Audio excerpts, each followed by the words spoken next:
every crowd they assembled, and every weapon they pointed in your direction.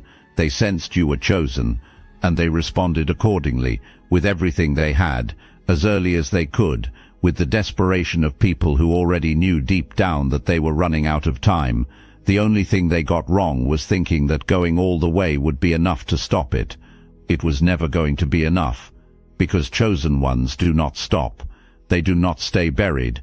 They do not stay defined by the version of themselves that their opposition needed to exist. They keep moving through every season. They keep accumulating. They keep rising in the specific, quiet, and utterly undeniable way that people genuinely built for something always rise, not with noise, not with performance, but with a consistency that compounds over time into something absolutely impossible to argue with. They tried to take you out with zero proof, and they got exactly the result that zero proof deserves. The result of running a zero-proof operation is always the same. They got nothing. And you got everything that was always yours to begin with. Rise, chosen one. The storm was always you. It always will be.